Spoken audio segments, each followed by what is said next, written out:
그런데 김기현 대표와 이니환 위원장이 어떻게 보면 냉랭한 만남, 뭐 표면적으로는 갈등을 봉합했는데 그리고 나서 이니환 위원장이 안철수 의원을 만났단 말이죠. 뭐 개인적으로 힘들 때 지지 발언도 해준 것이 고마워서 만났다 이렇게 얘기했고 안 의원은 치료법 제안했지만 환자가 치료를 거부한 거다. 국민 마음과 희망을 얻는 방법이 필요하다. 정치적인 희생이 필요하다 이렇게 얘기했는데 두 분의 만남은 뭐 예사롭지 않게 보십니까? 아니면 어떻게 보세요? 안철수 의원이 솔직히 말해서 안철수 의원 또 외부에서 들어온 분이잖아요. 네네. 지난번에 이제 윤석열 대통령을 지지하면서 결국은 나중에 합당하는 형식을 취했는데 네. 아니 이분 또 노원병에서 분당 갑으로 옮기잖아요. 네. 이 김은혜 그 전 의원이 자리를 비워놓은 곳에 탁 들어갔단 말이에요. 자 그러면 문자 그대로 분당 갑은 안방 중에 안방이라고 할 수 있는 곳입니다. 아마 강남 지역보다 더 나을 거예요. 더 편한 선거구일 겁니다. 그러면 자 당신이 거기서 당신도 삼선 아니냐? 그 분당 갑에 이번에 당선됐으니까 다음에 험주로 나가라. 응? 구로로 가라. 응? 이러면 승복할까요? 강서로 가. 이러면 승복할까요? 안 합니다. 안철수 의원도 승복 안 한단 말이에요. 이게 험지 출마니 불출마니 하는 것은 한 사람이 정치 생명을 자르는 거예요.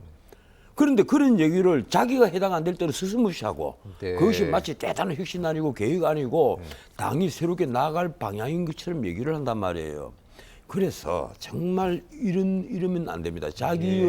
자기가 나는 그분이 내가 좀 험한 말 하나만 할게요. 그분이 새 정치한다고 한 지가 벌써 12년이 지났습니까? 몇 년이 지났습니까? 수위는 조금 조절해서 예, 해주세요.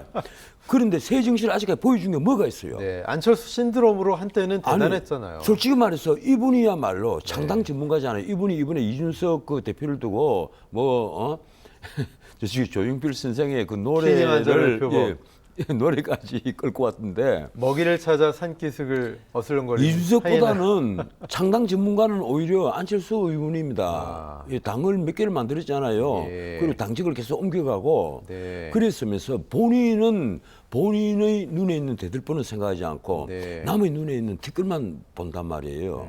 그러면 안 되는 거예요. 예. 정치인은 마음을 활짝 열고 YS께서 네. 왜 큰 정치인이라고 우리가 하는가 하면 대도무문이라 그랬잖아요. 네. 큰 길에는 문이 없다. 예. 왜 그런 선각자들의 하신 말씀을 한 번 정도씩 아침마다 한 번 정도씩 생각을 해보면 길이 보일 텐데 네. 왜 이런지 모르겠어요. 예.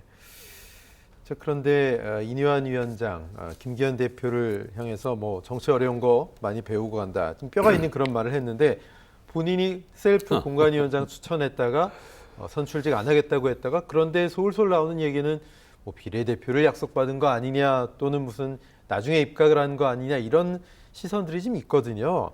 이니환 위원장의 다음 행보. 일단 정치권에 발은 들였단 말이죠. 어떻게 보십니까? 그래서요, 나는 이분이 정치권에 발을 들였을 때 본인이 옛날에 DJ맨이라는 말들이 많았습니다. 네. 이분을 지켜보는 분들이 그런 말씀들을 많이 했고 이번에도 그 광주 5.18 묘역에 가서 뭐라고 얘기를 했습니까? 꿀 앉아서 한 말이 용서는 하되 잊지는 말자. 네. 그 말이 뭐예요? 피해자가 할 수 있는 얘기입니다. 그분은 가령 국민의힘이라면 우리가 5.18 묘역에 갔을 때 늘 왜냐하면 민정당을 승계를 했기 때문에 그 입장에서 가서 꿀 앉아서 용서를 빌고 화해를 하자고 이 묘석을 닦는 건데 정반대로 이니환 선생은 용서는 하되 잊지는 말자 이런 식의 말씀을 했단 말이에요. 난 그래서 깜짝 놀랐어요. 아, 저분은 마인드가 아직까지도 저축에 가 있는 분이었구나. 보수의 정통성과 맞지 않는다는 말씀이군요. 반대편에 있었던 분이었구나. 그런데 뭐 어떻든 좋습니다. 이분이 지금 이 정치적으로 서대문 갑에 출마를 준비를 해봤다는 거 아니에요. 그러면 가령 혁신위원장을 좀 해주세요 이러면 전 안 하겠습니다. 전 현실 정치를 하기 위해서 지금 준비를 하고 있습니다. 그런데 제가 혁신위원장을 하면 남들이 오해를 합니다. 이러고 사양을 했어야 됐어요. 고사를 해야 되는데도 그분이 맡았단 말이에요. 그리고 자 이제 선출직을 하지 않는다. 그리고 또 주변에 이분이 비례대표하고 뭔가 착각을 했구나. 그래서 비례대표에 승낙을 받았구나. 이런 말이 돌았는데 심지어 입각서까지 나왔습니다. 그래서 뭐 어떻게 될지는 모르겠습니다만 나는 세인들이 가장 궁금해하는 것, 저도 네. 역시 궁금해합니다. 그게 뭔가 하면 자 인요한 선생님 뒤에 있는 분이 누구냐? 누가 그분의 귀에 자꾸 속삭이고 있느냐? 정치를 전혀 모르는 이 인요한의 귀에 자 이것이 혁신아니다 이한 사만산 이렇게 계속 알려주고 네. 계속해서 인요한을 인형처럼 줄을 당기고 하는 혹시 인형 조종자가 있는 것이 아니냐? 예.